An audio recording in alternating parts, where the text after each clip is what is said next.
Everyone, welcome to the April 2nd, 2024 meeting of the Chatham Select Board. Please note this meeting is being recorded and will be available shortly hereafter for the scheduled and on-demand viewing on any smartphone or tablet device. If anyone else is recording the meeting, please notify the chair. Seeing none. Pursuant to Governor Healy's March 29, 2023 signing of the Acts of 2023, extending certain COVID-19 measures adopted during the state of emergency, suspending certain provisions of the Open Meeting Law, General Law, Chapter 38, Subsection 20, until March 31st, 2025, this meeting of the Chatham Select Board is being conducted in person and via remote participation. Every effort will be made to ensure that the public can adequately access the proceeding as provided for in the order. A reminder that persons who would like to listen to this meeting while in progress may do so by calling the phone number 1-508-945-4410, conference ID 203-386-491#, or join the meeting online via Microsoft Teams through the link in the posted agenda. While this is a live broadcast and simulcast on Channel TV, which is now Xfinity Channel 8 and 1072, despite our best efforts, we may not be able to provide a real-time real-time access. We will post a record of this meeting on the town's website as soon as possible. First thing I want to do tonight is establish a quorum. Select Member Castro. Present. Select Member Dykens. Present. Select Member Shell. Present. And Select Board Member Metters is present. So we have a quorum tonight. Just a quick little rundown of our agenda. We have approval for a set of minutes. Then we will move on to public announcements and agenda item requests. We have 3 public hearings tonight. One to consider a new traffic sign, stop sign at Morris Island Road and Little Beach Road. The second to consider new traffic signs, stop signs on Joshua Jethro Road, 4-way intersection sign at Riverview Drive and Joshua Jethro Road, and a do not enter sign on Hallett Road and School Street. The third public hearing, which I'll get back to in a moment, is a continuance for a nuisance dog at 48 Sylvan Way that we was that was last posted or last discussed on February 20th. But hold that thought 1 second. Then we will move on to public comment and on our business agenda. And our business agenda tonight consists of item A, consider use of town roads for the annual walk for home on Saturday, June 9th, 2024. Item B is to consider sale of town property for the Supreme Fairs. Item C is to consider use of town property for the South Chatham Library construction and seasonal placement of little libraries at Cockle Cove, Pleasant Beach, and Forest Beach. Item D is the Cape Light Compact proposed amendment of clarifying language on the second amended and restated joint powers agreement. And our last item on our posted agenda this evening is 90 Bridge Street project bulkhead construction contract. So, going back to first item, I will accept the approval of minutes for the March 12th, 2024 set of minutes. You want to Sorry. talk about did you postpone the dog? We're going to get to public hearings. Okay. Yep. Okay. So moved. So moved. Second. Second, okay. Edits. Dean. Yeah, thank you, Mr. Chairman. I have a few. First one is on page 5. Up at the top, and maybe you already caught this, Kathy. It's Michael Thompson is his name. You have Michael Thompson. In the second paragraph, third line, right in the middle after the word expand, I think we should insert structures on. I think that's what they were talking about. Who may wish to expand structures on their property. Then then in the next paragraph, right in the middle, toward the end of that line where it says owners be done, period. I'd like to insert it because I think this is what Mr. Bixby was saying. He spoke of both a footprint impact and a fiscal impact. He spoke of both a footprint impact and a fiscal impact. Under the next agenda item there in the paragraph that begins Rosalind Coleman in the third line, I think we should add the word warrant after the word meeting. Then on page 6,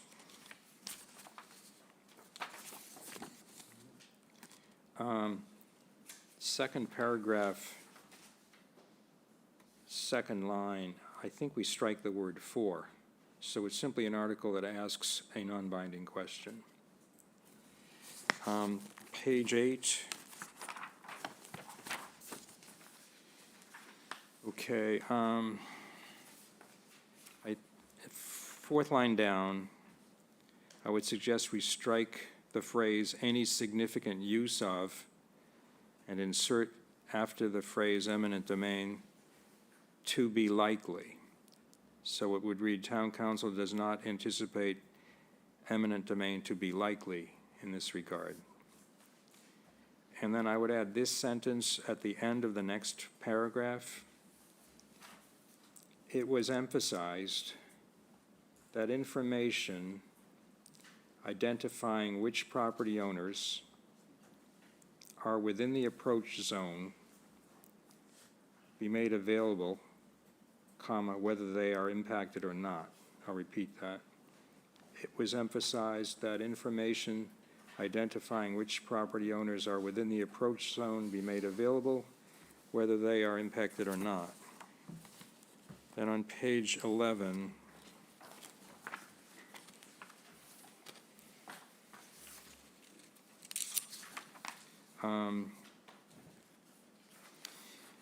about two-thirds of the way down, the paragraph that reads, "Town council stated that the proposed bylaw amendments," in the second line, I would strike the phrase "the candidate" and insert "a member."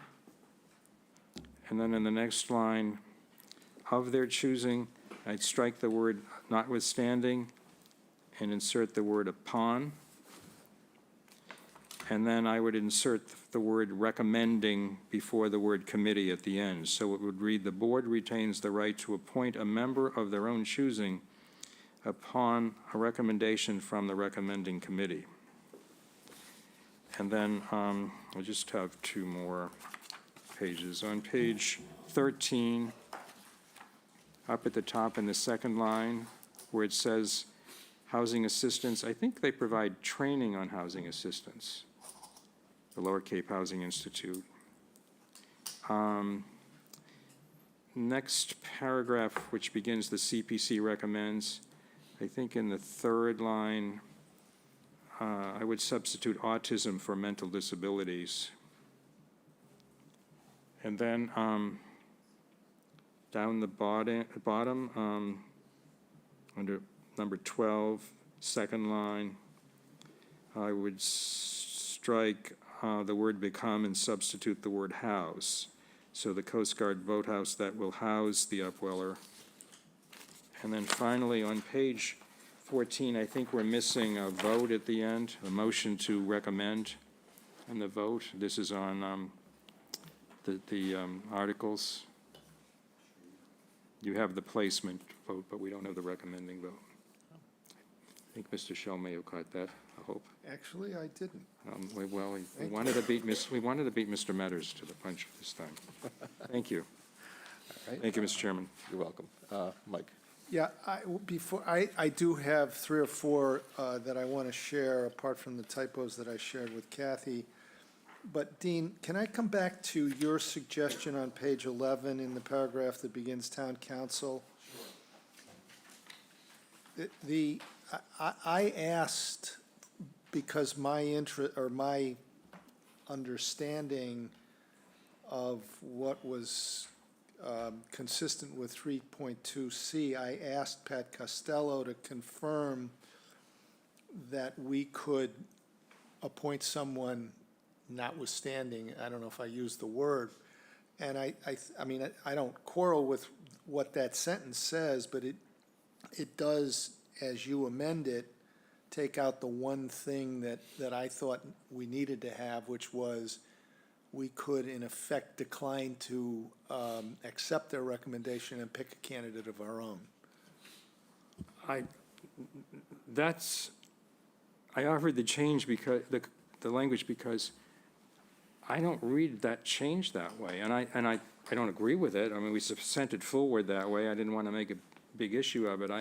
I think the sentence that is being deleted in that article takes away the select board's authority to appoint anybody we want if we don't like their recommendation. I think taking that language out forces us to have to go back to the committee and say recommend somebody else or leave it vacant. That's the way I read it. I didn't have a private conversation with. I didn't have a private No, I didn't have a conversation. conversation. I asked the question here in the meeting to clarify that we could do just what you're saying you think that we can't. And Yeah, I thought I got a confirmation from Pat that we could. I don't remember that. Can we sort of confirm that before we finalize Yeah. this? I'm fine with whatever he said, but I don't remember it, to be honest with you. Does anybody else have a recollection? I mean, it doesn't matter if you do or you don't. We need to go back and look at the tape and. Yeah. But that was my clear understanding, and that was the basis on which I thought that we could, at least I could accept the fact that the change was consistent with 32C. Okay, So, okay, all right. so we'll hold these open, subject to. Whatever you'd like to do. I'm perfectly willing to just defer to Kathy talking to, clarifying it, whatever. No, I'd like to, You want to hold it open, it's fine yeah, with me. hold them open, hold them open. Yeah, I just remember having that conversation with Debbie Aikman long ago, and I said, if you get that sentence out, it's not a housekeeping change, it's a substantive change. Okay. And apparently Well, I it's have a lot of not. respect for Debbie, but, Yeah, okay. okay. So we're gonna hold on the meeting. On approval then. That's okay. I mean, do you not want to just get the rest of the changes? I will get, right, if you have any other edits, let's get them out now, Yeah, so that yeah. when we come back Yeah. for the final formal approval, we can just kind of clip off Okay, that one item. good, yes, okay. I don't know if anybody else has any. I, exhaustive or exhausting? Yeah, right. Page 2, just a question, right down at the bottom, that last sentence where it says, commercial permits fund 75% of sales to the revolving fund.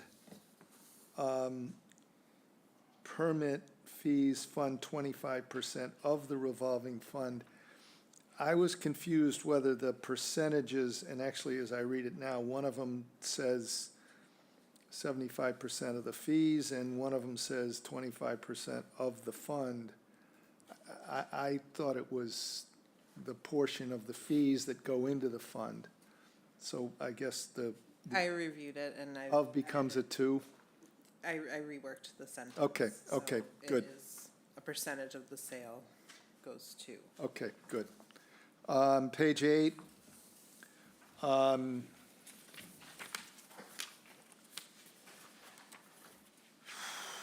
The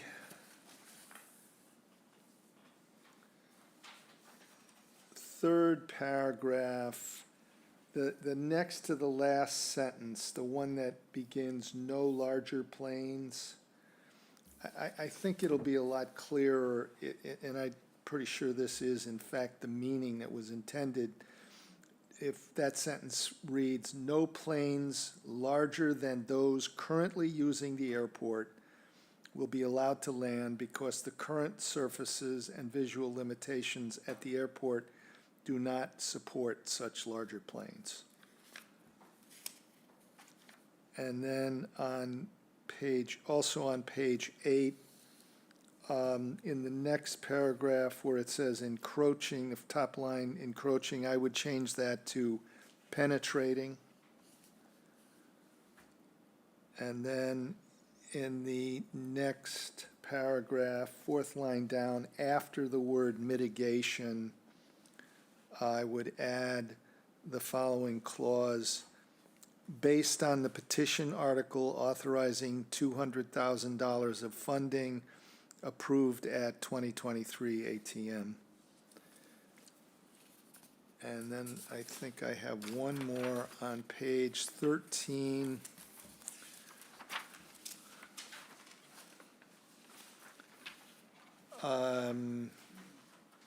Where is that?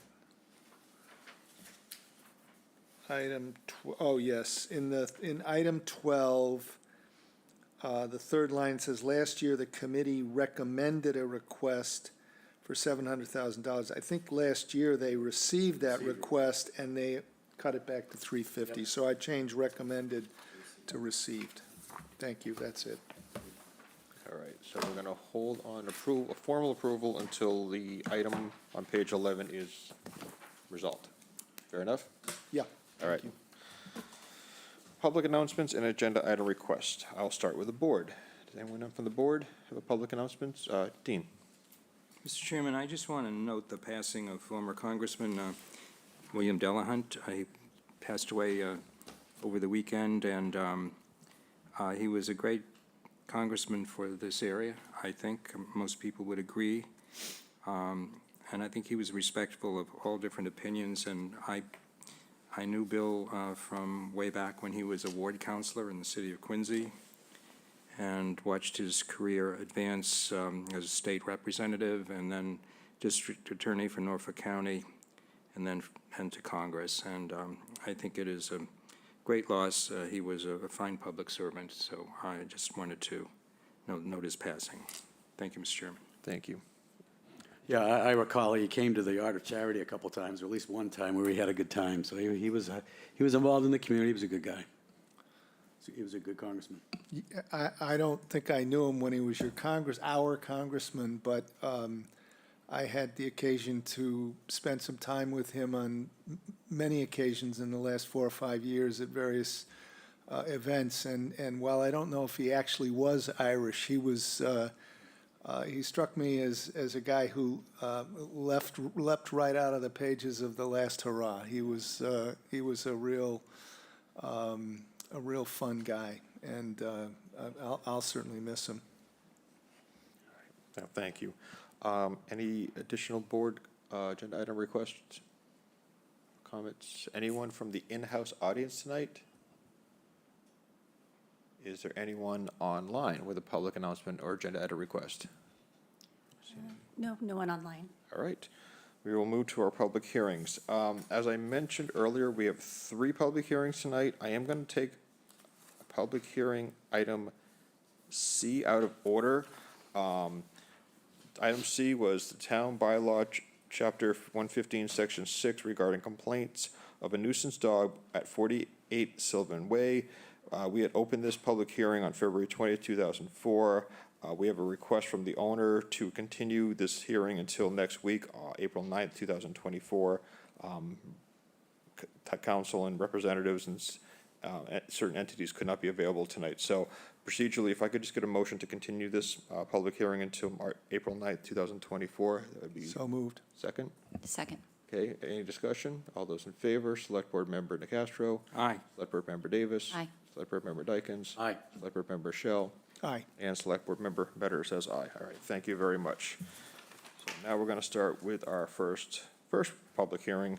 Consider new traffic sign, stop sign at Morris Island Road and Little Beach Road. I will ask our clerk to read the public hearing notice, please. Okay, Mr. Chairman, the Chatham Select Board will hold a public hearing on Tuesday, April 2nd, 2024 at 5:30 PM in the large meeting room at the Town Office Annex 261 George Ryder Road to consider the placement of new traffic signs, stop signs at the intersection of Morris Island Road and Little Beach Road.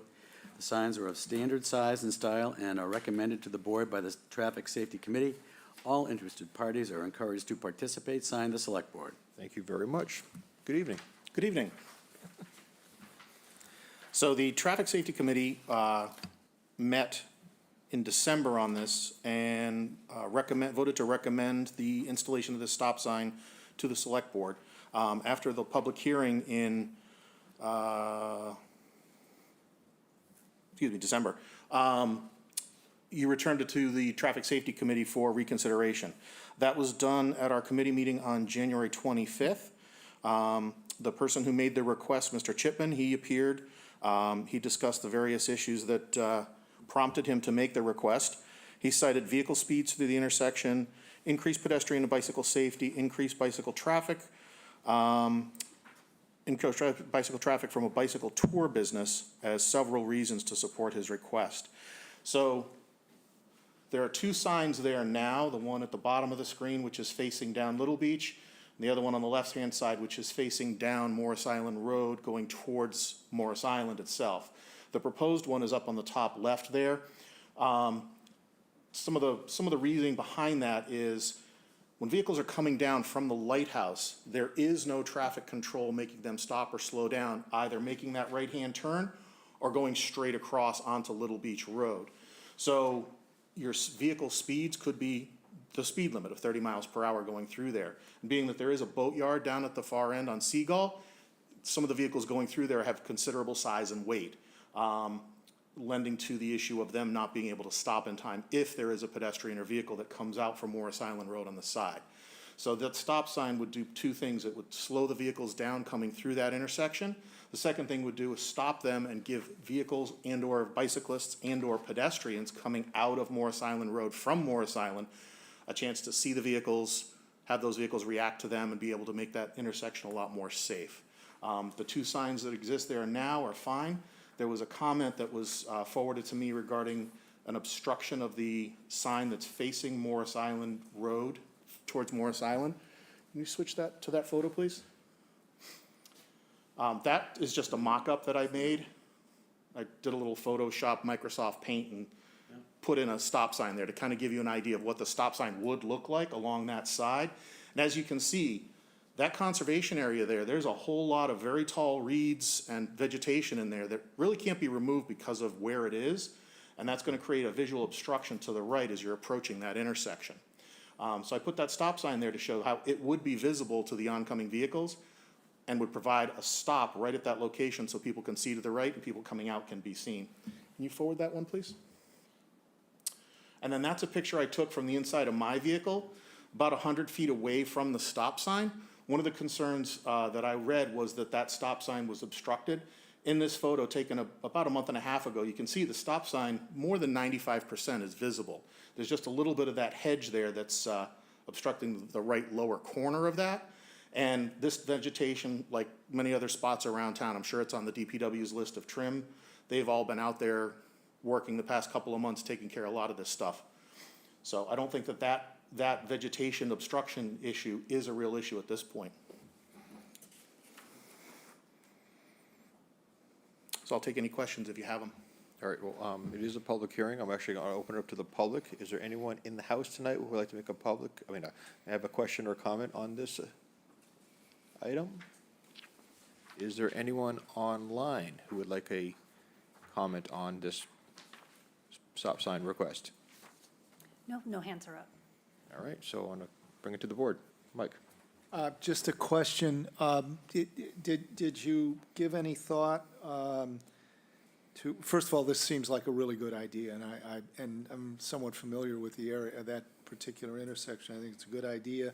I just wondered if there was any consideration given to making it a four-way stop by putting one on Windmill Lane as well. The only problem is Windmill Lane is private. I see. So we wouldn't be able to mandate that sign. If that's something that the owners there wanted to do, they certainly could, but they would have to pay for that installation, and it's not something that we could require as a town. Okay, thank you. I was going to make a motion, but you have a question. I just wanted, thank you, Shereen. I just wanted to ask if we could include in the record the email we got that Lieutenant Goddard was referring to from Lorraine Murphy-Star. We all got it this afternoon. Sure. Thank you. Absolutely. Jeff, do you have a question? No, I just think it's a good idea, and I'm certainly supportive. If Shereen's going to make a motion, that's great. I'll second. All right, Ms. Davis? I move that we place a new traffic sign at the intersection of Morris Island Road and Little Beach Road. And I'll second that. Okay. I guess kind of doing this backwards. I was saying we should probably vote to close the public hearing first. And it's always back. I'm back in planning board Mr. days. Chair, I'll move to close the public And hearing. I'll second that. Second. All those in favor, Select Board Member Nacastro. Aye. Select Board Member Davis. Aye. Select Board Member Dykens. Aye. Select Board Member Shell. Aye. And Select Board Member Metter says aye. We have a motion to approve. We have a second. Any further discussion? All those in favor, Select Board Member Nacastro. Aye. Select Board Member Davis. Aye. Select Board Member Dykens. Aye, with thanks to the Traffic Safety Committee as well. Aye. Select Board Member Shell and Select Board Member Metters as aye. All right. Next public hearing, consider new traffic signs, stop signs on Joshua Jethro Road, four-way intersection signs at Riverview Drive and Joshua Jethro Road, and a do not enter sign on Hallett Road and School Street. I'll ask the clerk to read our second public hearing notice, please. Yes, Mr. Chairman, the Chatham Select Board will hold a public hearing on Tuesday, April 2nd, 2024, at 5:30 p.m. in the large meeting room at the Town Office Annex 261 George Ryder Road to consider the placement of new traffic signs, stop signs at Joshua Jethro Road and Riverview Road, four-way intersection warning sign in advance of the Joshua Jethro Road intersection, location determined at the discretion of the Department of Public Works. The do not enter sign, Hallett Lane at the intersection with School Street. The signs are of standard size and style and recommended to the board by the Traffic Safety Committee. All interested parties are encouraged to participate. Signed, the Select Board. Thank you very much. Encore performance. So I'll address the Joshua Jethro intersection first. Mark, if you could move that up to that next photo, please. Perfect, thank you. So this is the intersection of Riverview Drive and Joshua Jethro. Joshua Jethro crosses across Riverview, and on both sides, coming from Joshua Jethro onto Riverview, currently you have yield signs in place for that four-way intersection and no traffic control on Riverview Drive. So you've got through traffic on Riverview. So the request made to the committee was to replace these yield signs with regular stop signs and make this a true stop sign at both sides. That wouldn't have any effect on the Riverview Drive traffic. That would still be a through traffic. The secondary request on that was to post an intersection warning sign a little bit further up on Riverview from this intersection, just to give people a warning that there is a four-way intersection upcoming. Okay. Public hearing, so questions or comments from the public in-house tonight? Yes, please. Just please go up to the podium.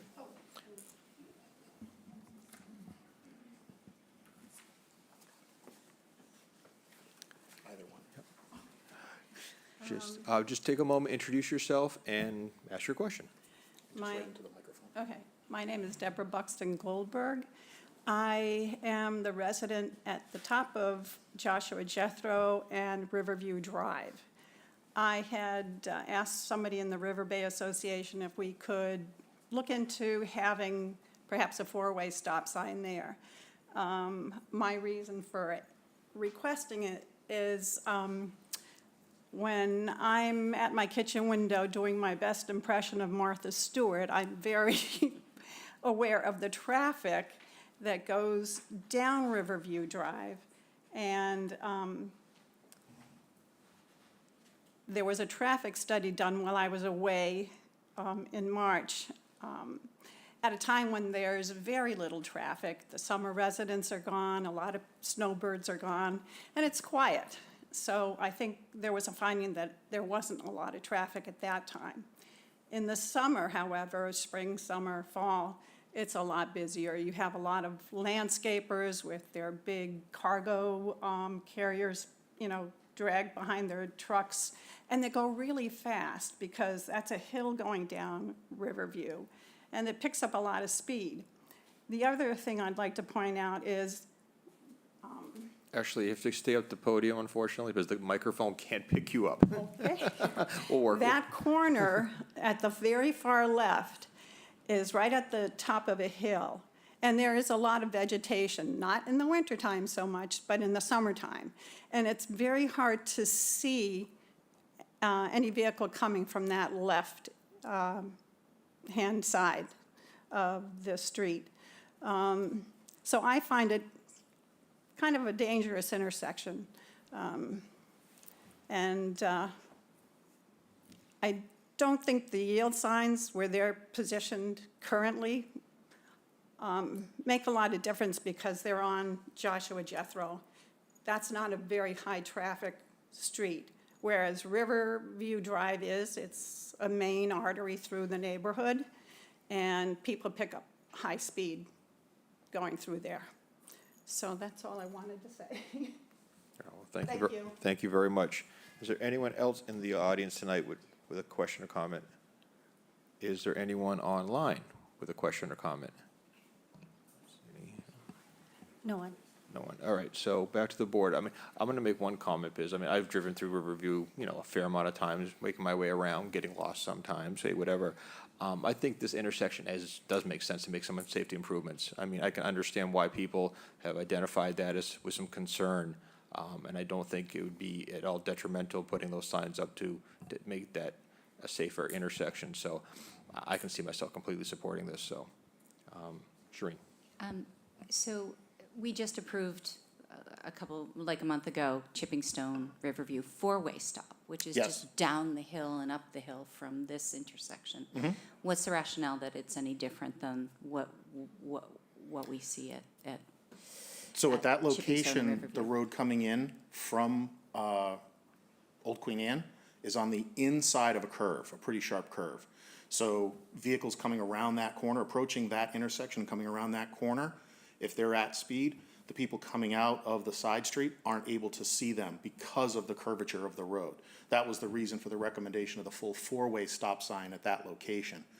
At this location, we don't have that. It's a straight shot in both directions, except to the north, the roadway actually just up the road a little ways, it'll curve around to the right. So it doesn't have anywhere near the same visual obstruction as the other intersection does. And this one here, we already have traffic control devices there, but the committee's opinion is that they should be stop signs rather than yield signs. Dean? Well, I wanted to ask, just as in reference to that subject, did the committee consider four-way stop signs here? Very briefly.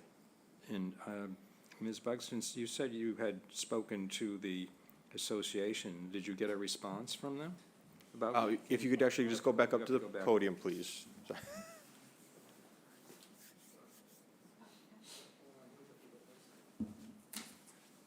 I'm sorry, what? Did you indicated you had approached the association about putting four-way stop signs. Did you get a response from them? Yes, I did. They were supportive of it. I worked with Jack Sheld and Roy Johansson. When was that? When did their response come in?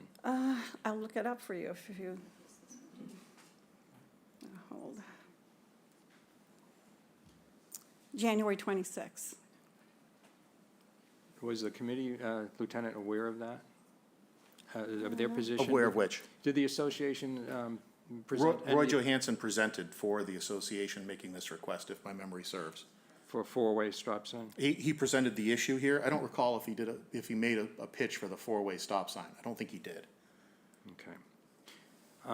I would be inclined to support the committee's recommendation, and if the association or others in the neighborhood want to add 2 more stop signs, I think they could come forward to the committee and make that case. If I could just make a comment, the yield signs that are there now are on Joshua Jethro. Yeah. And there's not as much traffic going on Joshua Jethro as there is on Riverview, and because it's the main artery through the neighborhood. And I think for traffic calming applications and for safety purposes, where there's most speed on the road, which is Riverview, it makes more sense, in my professional opinion, that stop signs be on Riverview Drive versus taking the place of the yield signs on Joshua Jethro. Yeah, but I think you could still make that case before the committee going forward. The select board, if it so chooses, can approve this recommendation to replace those yield signs with stop signs. And since there was it sounds like there was no formal request to the committee from the association to put the other 2 stop signs, that could come forward at some point in the future. I have to find it. I did write up an application on the town's form for that purpose. I don't know whether, Okay. I wasn't here when Yeah. they had Well, the meeting. all I'm saying is it's an open issue that you could address going forward if you wanted to. Okay. All right. Thank you. Thank you. Ms. Craig? Good evening, Joan Craig, Chair of the Traffic Safety Committee. This was discussed with Mr. Johansson and by the committee, and our feeling was, as a start, changing the yield sign to stop sign, and also further back from the road, letting them know that there was the stop sign coming forward on that road, that we would see that as a positive start. With the idea that if there were considerable complaints after the fact, we would certainly welcome the individual association or individuals in the neighborhood to come back. But we felt that that was an appropriate way to go this time. So the warning signs are on Riverview. No. The warning sign would be on Joshua Jethro. Joshua Jethro. Yeah, the stop sign request is for Joshua Jethro. The warning sign would be on Riverview of the approaching intersection. Okay. Like a four-way cross Okay. sign, like a yellow diamond advisory sign. Sorry, my error. Thank That you. partially addresses the concern that was expressed. Thank you. Yes, and the last speaker mentioned a speed study. That's something that I'm conducting, and I've done 2 so far. I don't really want to comment on them because it's very small snapshot of the Riverview traffic. We're going to continue to monitor that throughout and going into the summertime to check what are the differences, what are we looking at. But I have the ability to monitor speed for a week at a time and collect data on that. And the data so far is promising, but I'd like to do more in the summertime when we've got a higher traffic level through there to establish a real clear picture of what's going on out there. Mike? That's good. I was going to ask about speed, attention to speed. What is the speed limit there on Riverview? 30 miles per hour. Okay, thank you. Do you have any discussion? We can close the public hearing. Move to close. Second? Second. Okay, further discussion. All those in favor, Select Board, I think you got that from Cocalis closing. Aye. I don't think I need to. It was. Planning board It was a thing, I planning board thing, so, I don't know. Select Board Member DeCastro, Select Board Member Davis. Aye. Select Board Member Dykens. We have one more person who wants to speak. Oh, I'm sorry. No, we don't have a motion, sir? Thank you. Sorry to interrupt. John Goldberg. I also live in that corner house. I just wanted to clarify where that warning, the yellow warning sign is going to be. It's going to be on Riverview and to Yes, the it would, left? it would be on Riverview north of this intersection. To the So in left. other words, yes, so cars coming from Training Field and then coming around that sharp curve before you get to this intersection would have a diamond advisory sign. Okay. And normally what we do is we defer to the DPW director based on the federal and state regulations on sign size and locations and so forth. So it'll be to the left, if I was turning left right here at this intersection, up that Yes. street. Okay, thank For you. the vehicles approaching from the left. Approaching from the left. Yes, Thank sir. you. All right. All right, so we do have a motion to Move to close the public close. hearing. We have a second. Roll call again. Select Board Member DeCastro. Aye. Select Board Member Davis. Aye. Select Board Member Dykens. Aye. Select Board Member Shell. Aye. And Select Board Member Metter says aye. I'll take a motion to, Mr. Chairman, I move to support the recommendation of the Chatham Traffic Safety Committee to replace the current yield signs on Joshua Jethro Road at the intersection with Riverview Drive with stop signs, and to also support the recommendation that four-way intersection warning sign be placed on Riverview Drive in advance of the Joshua Jethro Road intersection. all right, do I hear a second? Second. Further discussion? All those in favor, Select Board Member DeCastro. Aye. Select Board Member Davis. Aye. Select Board Member Dykens. Aye. Select Board Member Shell. Aye. Select Board Member Metter says aye. And finally, a do not enter sign on Hallett Lane. Yes, this request was made on behalf of the Old Village Association. Currently, on the School Street end of Hallett Lane, in other words, the outlet for the one-way, there is a standard black and white arrow one-way sign. I don't have any photos of it here, I'm sorry. Originally, when it was changed over to one-way, there was a very large red circle, no, do not enter sign that was put up. It was removed when the one-way signs went up. And if I remember correctly, it was because of the size of the sign. The sign was something you'd see on the highway as opposed to a small residential neighborhood. So what the Old Village Association was requesting was the placement of a location, size appropriate do not enter sign on the post on the north side of that intersection, so that vehicles coming in would see that sign as well as the one-way sign pointed out, to reduce the number of vehicles that might turn down and go the wrong way on the one-way. And the committee voted unanimously to make this recommendation. All right, well, thank you. Questions or comments from the audience in-house tonight? Questions or comments from the audience online? No. I'll go to the board. Questions or comments? Move to close the hearing. Second? Second. Okay, all those in favor, Select Board Member DeCastro. Aye. Select Board Member Davis. Aye. Select Board Member Dykens. Aye. Select Board Member Shell. Aye. And Select Board Member Metter says aye. Move to approve. Do I hear a second? Second. Further discussion? All those in favor, Select Board Member Nacastro. Aye. Select Board Member Davis. Aye. Select Board Member Dykens. Aye. Select Board Member Shell. Aye. And Select Board Member Metter says aye. All right, thank you. Thank you very much. All right. Next, we're going to move into public comments on our business agenda, and once again, I'm just going to quickly run down. We have item A, considered use of town roads for the annual walk for a home on Saturday, June 9th, 2024. Item B, consider sale of town property Supreme Fairs on June 29th to the 30th of 2024. Item C is considered use of town property for the South Chatham Library construction and seasonal placement of little libraries at Cockle Cove, Pleasant Beach, and Forest Beach. Item D is Cape Light Compact Proposed Amendment clarifying language on the second amended and restated joint powers agreement. And item E, 90 Bridge Street Project bulkhead construction contract. Any questions or comments from our in-house audience tonight? Anyone online with a question or comment? No. All right. Moving right along to our business agenda. Item A, consider use of town roads, annual walk for a home on Saturday, June 9th, 2024 at 9 a.m., Homeless Prevention Council. Do we have a, yes, perfect.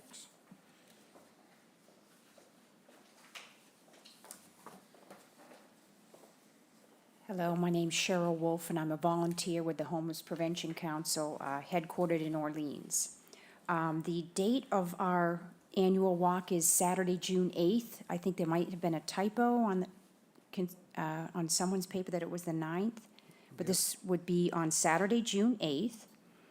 And it's our second annual walk in Chatham, and we'll be walking from St. Christopher's Parish. We'll be setting up tables on their private property for registration and walking on the sidewalk down Main Street as it turns into Shore Road, stopping at the lighthouse, and then turning around and walking back. And last year, we had a nice, relaxed walk. It's not a race. People were walking in twos or single file, and then we walked back and gathered and chatted. And we chat before, we chat after, but again, it's all on St. Christopher's property. The walk starts at 10 a.m. and we have a couple tables set up on their property with some info and, hand out T-shirts, that kind of thing. And I had spoken to Lieutenant Goddard, and according to him, I described the event, and he said we do not need a detail, but that I will email him like 2 weeks out to remind him of the event, how many people we have registered, so that he's aware of what's going on. All right, thank you very much. Questions from the board? Looks great. Looks great. Great, thank you. You have kind of a sister event up in P-Town? We or- do, yes. Okay, is that the same day or? is that- Same day. Same day, okay, great. Yeah. Okay, Looks great, Cheryl. thank you. Entertain- Move approval. Thank you. A second? Further discussion? All those in favor, Select Board Member Nacastro. Aye. Select Board Member Davis. Aye. Select Board Member Dykens. Aye. Select Board Member Shell. Aye. And Select Board Member Metter says aye. Item B, consider sale on town property Supreme Fairs on June 29th and 30th, 2024, from 7 a.m. to 5:30 p.m. and September 14th to the 15th, 2024, from 7 a.m. to 6 p.m. Who is presenting? I see Amy Howell. Amy? Deputy Director of Community Services, online. Amy, go ahead.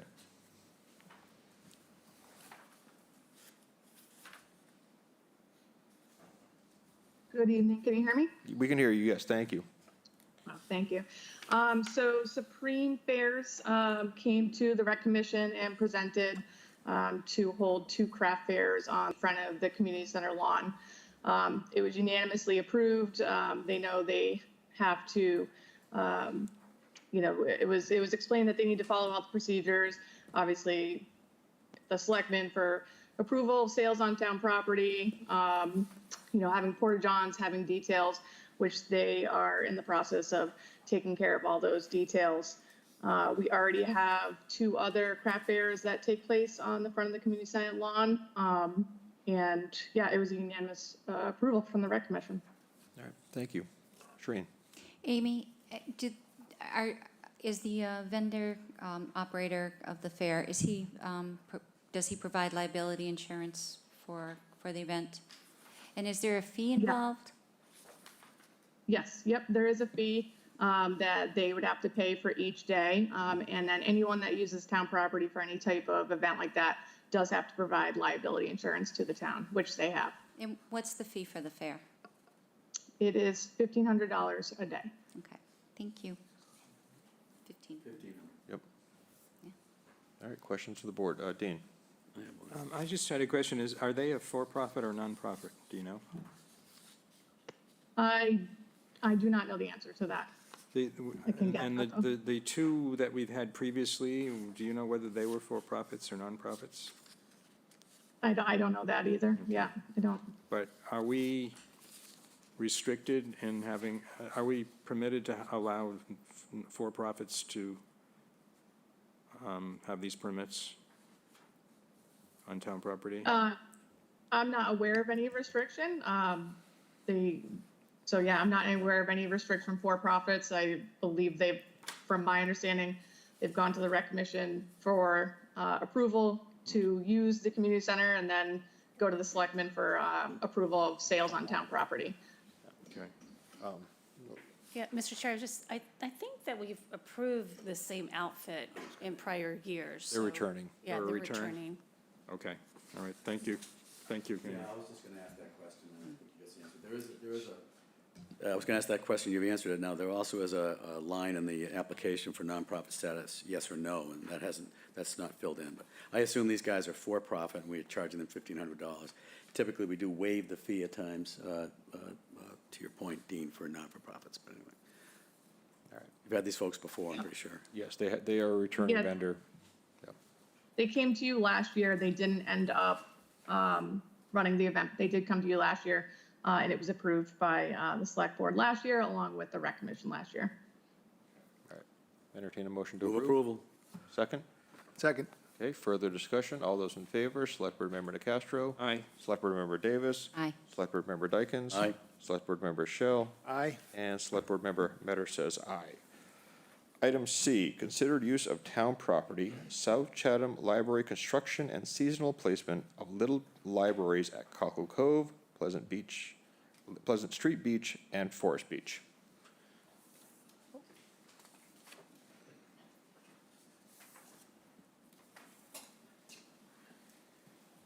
Good evening. Good evening. I'm Peggy Holland. I'm the president of the Board of Directors of the South Chatham Public Library. And the past president is here this evening as well, Barbara Boro.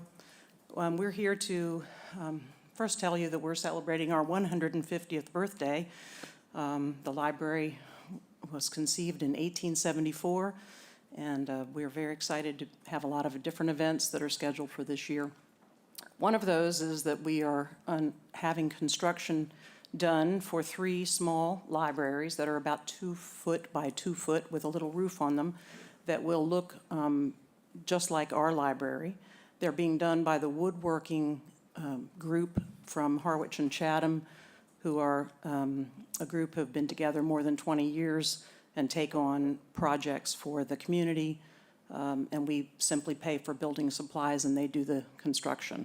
The 3 libraries will be installed, we hope, as a gift from us to the community at Cockle Cove, Forest Beach, and Pleasant Street Beach. We've met with Parks and Rec. The commission has approved this unanimously, and the Recreation and Beach Division has also met and with us and done a site visit to find the best location for these libraries at those 3 beaches, so they'll be safe, especially for children, to access them. And you have maps here. This is the Cockle Cove map, and the library would be on the left side where there is no parking, and would be close to the conservation area berm that's there, but accessible by little people. We also have one at Pleasant Street, and this is Forest Beach. This one is going to be on the opposite side of the road where there's no parking at all, and vehicles cannot pull up there. And then the third one is Pleasant Street Beach, which is on the left side as you go down towards the beach, and there is a bike rack there, and it will be next to that. So we met with the entire commission to walk the properties and look for the best spots for those. We hope you'll approve this. Thank you very much. Questions or comments from the board? Well, it looks great. Just caution that with the erosion on Calco Cove especially, just to be kind of careful where you place them. But I think it's a great idea, and congratulations, happy anniversary, and have fun. Thanks. Actually, the gentleman who came to the Park and Rec Commission, who represented the working group, they were going to get a little head start on this because it's a little bit of a time-consuming process, I believe, wasn't it? They have already started. Yes, we went ahead, and they have begun the process. They only meet once a week, and they are making headway. They have posts that we're going to be picking up and dropping off at Parks and Rec so that those can be installed between now and Memorial Day.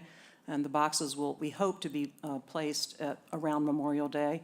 We'll probably have an event of some kind to install them and welcome people from the South Chatham community and the community at large as well. And they'll be removable. They're all to be put in during Memorial Day or around that time, and then they'll be taken down after Labor Day and stored. Yeah, should be a fun project. That's a good idea. It's a fun project. I move approval. All right, second? Second. Further discussion? All those in favor, Select Board Member Nacastro. Aye. Select Board Member Davis. Aye. Select Board Member Dykens. Aye. Select Board Member Shell. Aye. And Select Board Member Metters says aye. Item D, Cape Light Compact Proposed Amendment, clarifying language on the second amended and restated Joint Powers Agreement. Mr. Chair, I can take this. So the amendment to the Joint Powers Agreement that we entered into in 2021 actually specifies the year of the termination of the agreement. And the language that they're adding is the term will end July 21st, 2046, unless extended by the governing body through an amendment to this agreement prior to such date. Brian Miner is the Cape Light Compact Chatham representative. I think he's on the meeting tonight. We spoke last Friday about it. He did support this. So the request from the executive director of the Cape Light Compact is to have the board consider it and then vote, and the representative, or me as the alternate, will provide the information to the full Cape Light Compact board. All right. Questions or comments from the board? Why? Go ahead. Why? Why? Why? Brian? Brian, Brian, I'm sorry, I thought He's you were here. online. If you would like to answer any questions, thank you.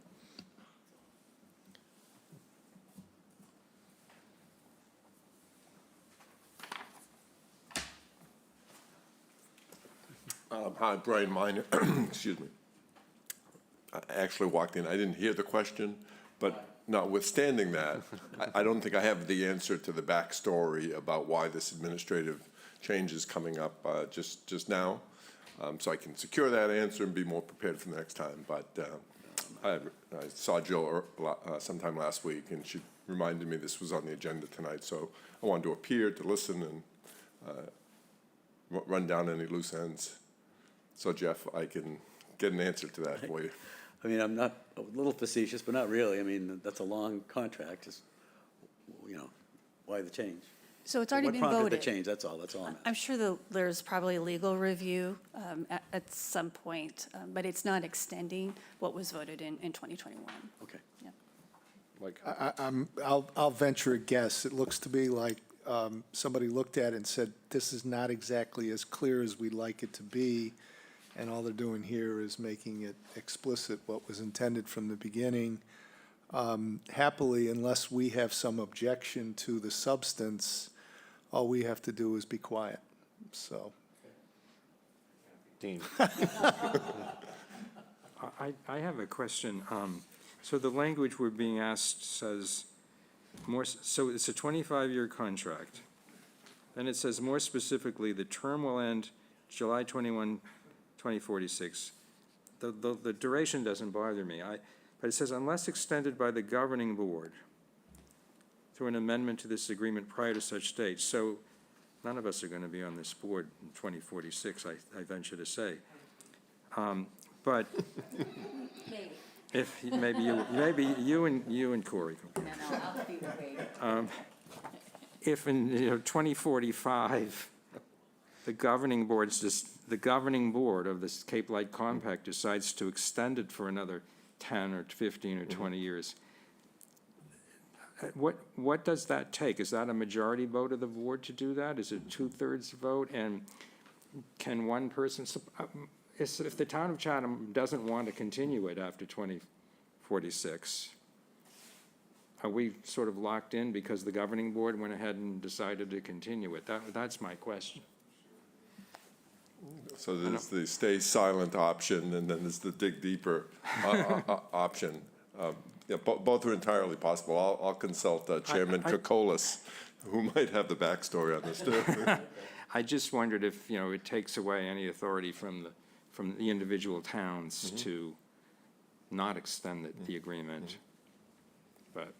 And not, if I might, Mr. Chairman, not to prolong any interest or disinterest, it's just the way I read it was that this could be extended forever. I mean, the way I read it, so that may not be a bad thing as long as the compacts are on and we want to be involved, but I would think that at some point, the board of the town would want to weigh in on whether or not I want to continue to be involved, that's all. That's where I'm coming from. That's where I'm coming from. So the board is supposed to look at this on the 10th, April 10th, it says. Next Tuesday, yes. Is Wednesday, that yeah. is there a deadline for that, or can we get these questions Sure. resolved before then? Absolutely, I think so. So we're going to meet on the 9th anyway. But I don't know, is that going to change the board's vote for clarifying the actual date of the end of the contract? I can certainly contact the executive director to get, or we probably have it in our files from 2021, the actual joint purchase, what do we call it? Joint powers. Joint powers, I'm sorry, joint powers agreement, that I'm sure there's something in there about renewals. Well, all I'm saying is if the response to my question is that the board, independently of the Board of Selectmen of the town of Chatham or any of the towns, can extend this for another 50 years, I might have a problem with that. So, but if they're going to meet on the 10th, and we're meeting on the 9th, and we can get some clarification on the 9th, why can't we just defer a vote on this until the 9th? Why are you looking at me that way? It's all good, Dean. Sure. Thank you. The board approved the joint powers agreement that I'm sure had language Similar back in language. 2021 about renewals, non-renewals, and termination, but I will get that. So just double check and assuage our concerns. Sure. Thank you. Will do. See you next week. Yes. All right. Last item on our agenda, 90 Bridge Street project, bulkhead construction contract.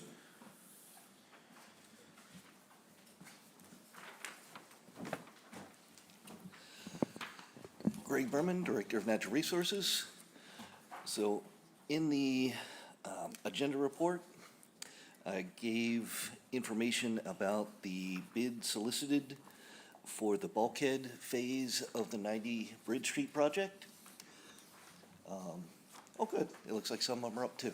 I wasn't sure about that. So we did, and this is the bulkhead only phase. This is not the construction of the piers and floats or the return and repurposing of the Coast Guard building into an upweller. This is solely the bulkhead at this stage. On March 26, we opened the bids. We received 4 bids that range from about 1.5 million to 1.9 million. Our owner's representative and engineering services reviewed these bids, and the 2 lowest priced bids did come back as preferred, so they were acceptable.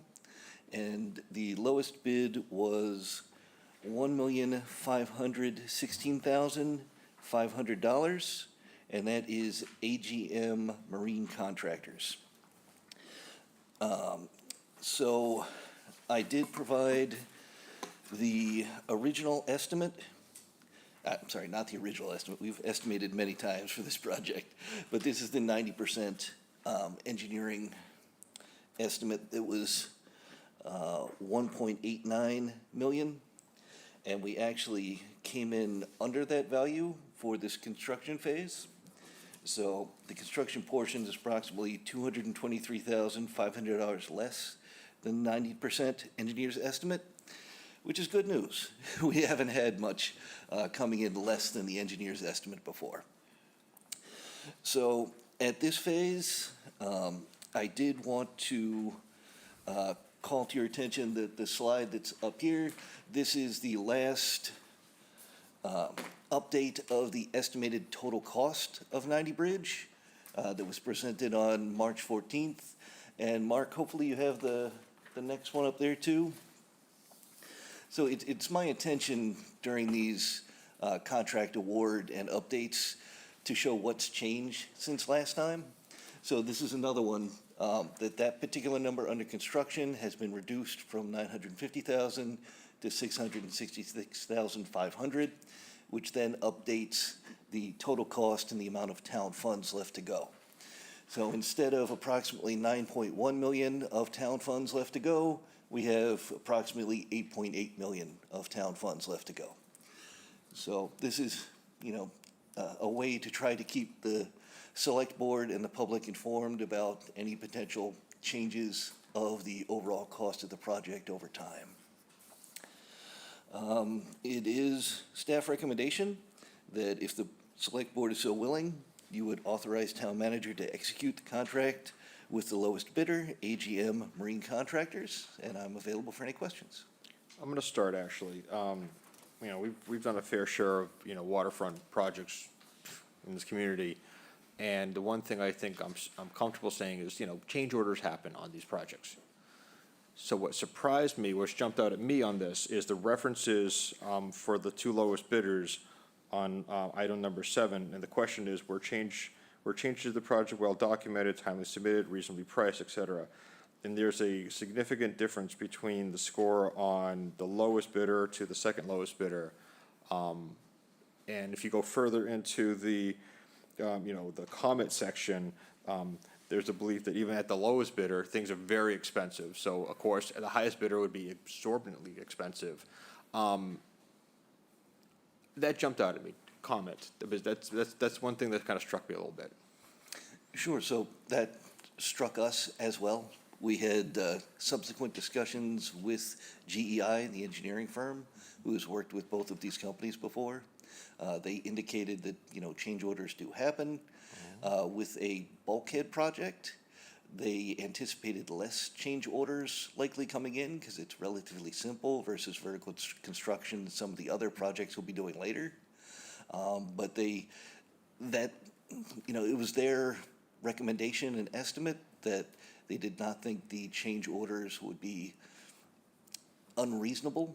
And when change orders came in from both of those lowest bidders on other projects they've worked on, they said it was within reasonable estimates. It wasn't, jacked up prices or anything.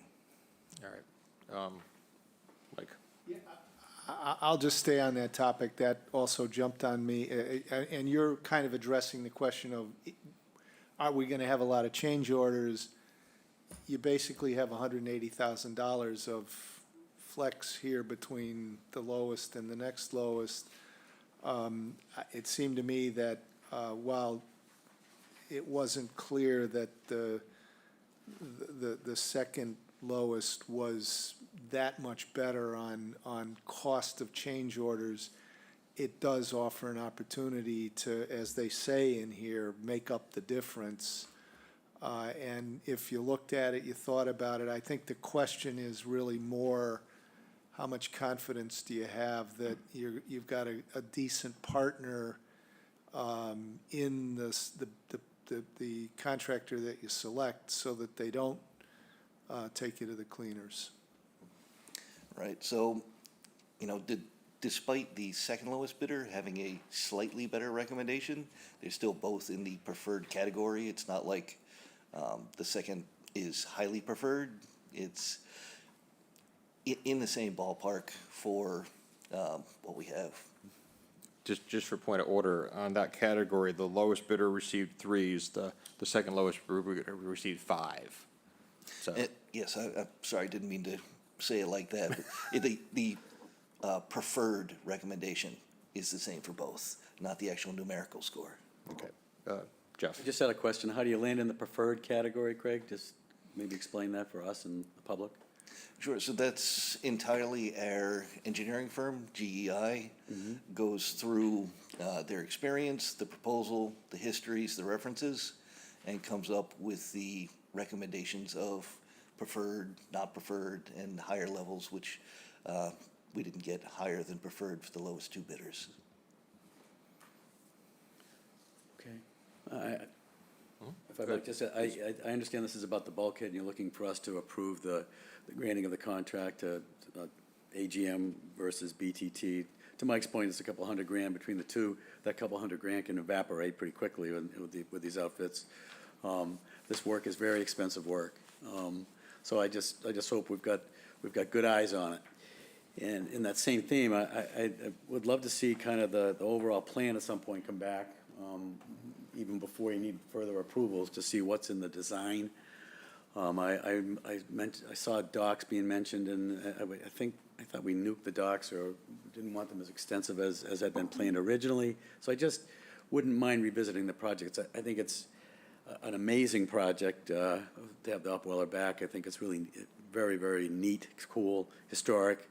But it's not, this is, to use a double negative, not an inexpensive project. So I'd just like to see it come back to see what the overall design is, if we might. Thanks. I agree with Jeff on this. I think that there was indication from the select board that we wanted to minimize commercial activity there.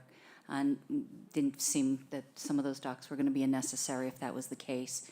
And I'm not sure where we might have gotten some changes that weren't of our wish. So we'd really like to see a review, and then maybe we can have that discussion about usage and policy on that dock as well. Follow-up, Jeff? Just a quick follow-up. Given the major investment in the commercial facility on Stage Harbor, the Eldridge Dock, I just think, that it's just, that's where we made our major commercial investment, on that side of the town. And we should have the commercial activity be there. Even if it's smaller boat activity, it should be there. Thanks. Dean? Yeah, I want to echo what Shereen just said in reference to Jeff's comments, because I remember those conversations about what was going to go there and the concerns that the board expressed. But I want to go back to the bids, because you said the design estimate was 1.9 million approximately? Yes. So if you look at the four bids, the company that came in at that estimate was the highest bidder, ACK, 1.8 million. Now, they did the trap dock, as I recall, right? And we had absolutely no problems with the trap dock. I don't know if there were any change orders, and I don't know if that, it seems to me that was probably a more complicated project than this project. I don't know. But that's interesting to me, that a company that we used one time, did the job right, is coming in at the estimate. And we have two lower bidders, one at 1.5, which is the one we're recommending here, and 1.6. And the references for each of them seem to suggest, and I'll quote it because I don't want to say anything out of line here. This is on the lower bidder. This is from a company that was contacted by the OPM. Nothing was reasonably priced. Believe me, they are very expensive. I spent about $4.5 million with them. I found it very expensive. It would be nice if I could see what they paid. And this, they recommended it, yes, with some reservations. The other reference check, no comments, they're fine. Too expensive, but it's expensive work. That's my general gripe about dock work. And you can look at the one for the second lowest bidder too. But there just seems to be a strain here in these comments that companies might come in with low bids and then they make up the difference in change orders. And that concerns me. And we're being asked to approve the contract on the basis of essentially second or third-hand information coming up from the OPM to the staff to us. And by the way, I don't recall ever being asked to approve a contract like this before. Is there a reason why this is coming before us?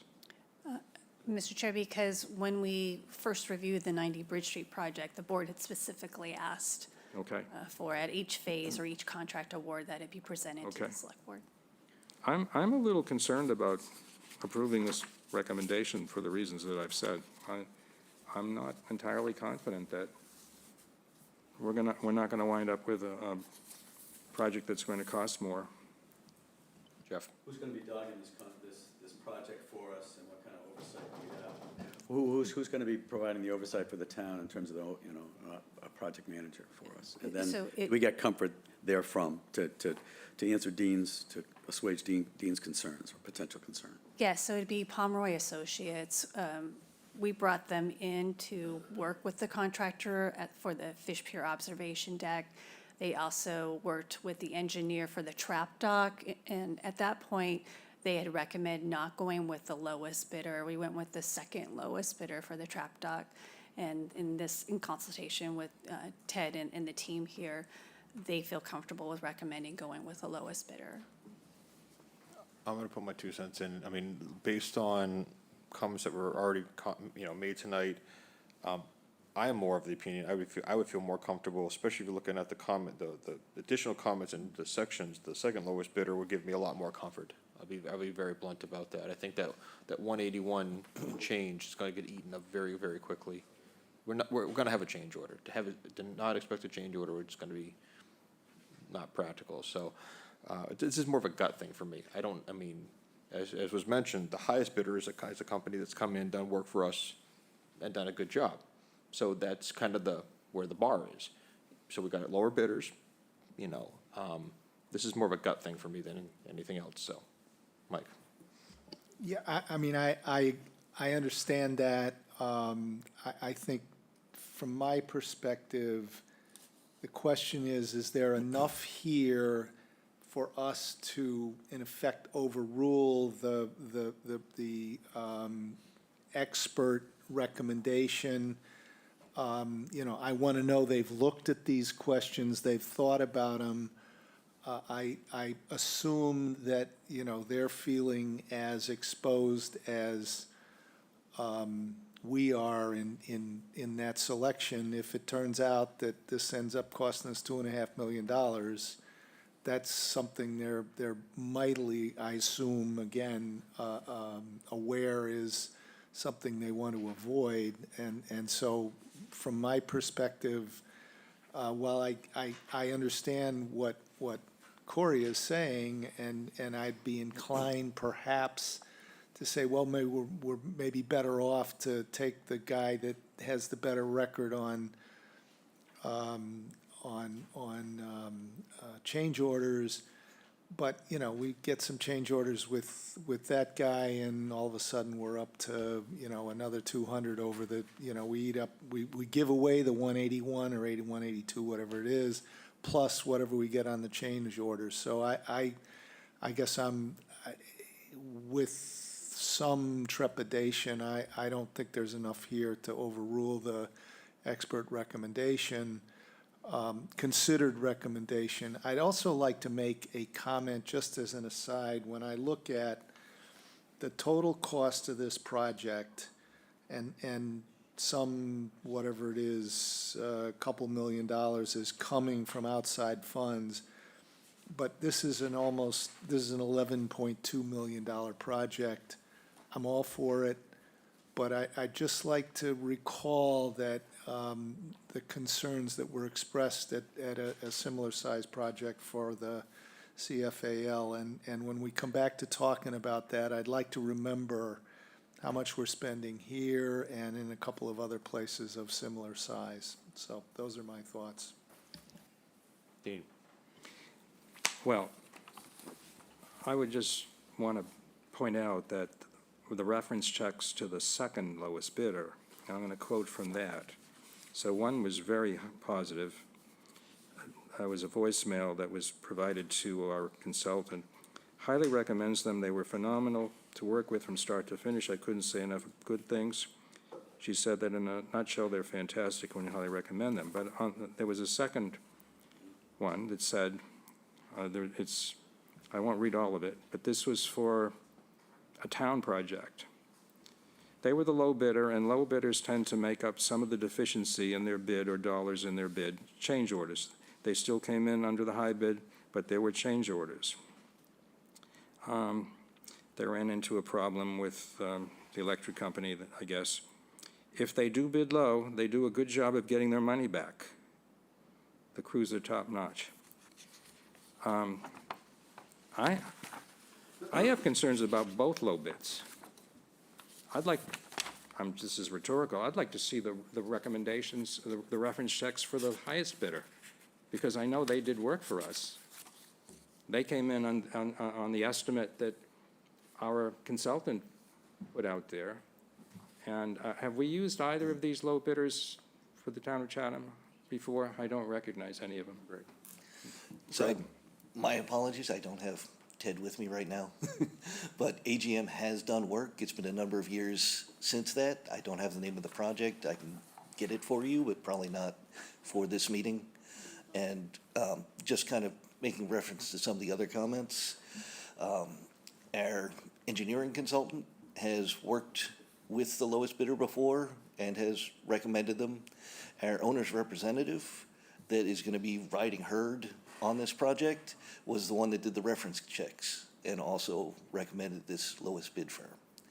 So, you know, the people who are going to be overseeing very directly are the ones who are on the hook and making the recommendations. What is can you tell us what is the risk of something unforeseen happening in this type of project? I know that when we did the recent work at the fish pier, there was something, I'm not an engineer or fishing person, and maybe Shireen can enlighten me, but there was some problem when they pulled up something. They couldn't drive the piles down as far as they wanted to because of something unforeseen discovered down below. Is there something like that that we could run into? Because those are the things that drive change orders. Or is this a fairly simple, clean thing? I realize you don't have x-ray eyes, but.